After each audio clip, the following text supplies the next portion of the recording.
The topic of testing for the coronavirus remains top of mind for health officials here in Rhode Island. And during today's news conference, Health Director Dr. Nicole Alexander Scott said the number of confirmed cases in the state doesn't give a full picture of how widespread the disease is because of limited testing. Tonight, we're hearing from a man who says he was recently denied a test for COVID-19.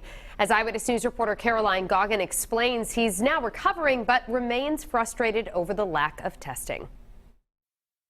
In a couple of weeks, McCoy Stadium would have been Josh Maurer's office. He's the play-by-play broadcaster for the Pawtucket Red Sox. But as we all know, sports have essentially been put on hold due to the coronavirus. And Josh tells me for the past 14 days, so has his life.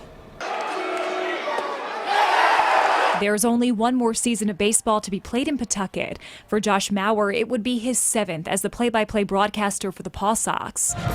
He also does play-by-play for the Boston College men's basketball team. And in early March, he was busy traveling for BC as the coronavirus outbreak was ramping up in the U.S. I had been in 7 different airports, basketball arenas filled with thousands of fans. Josh got home to Providence on March 12th and decided to self-quarantine because of the travel he had done. Friday the 13th, I started feeling a little achy. Tried to tell myself it was all in my head. But I slept about 11 hours that night, woke up the next morning with a fever. Then he noticed he was having trouble breathing. So Josh called the Rhode Island Department of Health's COVID-19 hotline. They told him to call a doctor. Since he doesn't have a primary care doctor, he called several urgent care centers and Rhode Island Hospital. They would ask me different questions. Where had I traveled? What exactly were my symptoms? What was the temperature of my fever? And every time they said, okay, well, there's nothing we can really do for you. Having been sick for 10 days, the 39-year-old took to Twitter. Then a friend of his who hired him to broadcast a men's basketball game at Brown University in February reached out. I did a game with a guy who is the normal radio analyst for Princeton. He lives in New York City.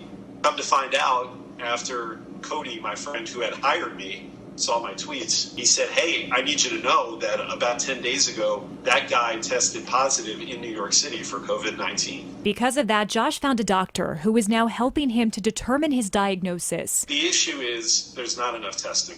I truly believe that from the beginning of this epidemic, we just weren't prepared enough. And Josh tells me the reason he wanted to get tested was because he traveled so much recently and came into contact with so many people. He wanted to let them know if he was positive. Reporting in Pawtucket, I'm Caroline Goggin, Eyewitness News.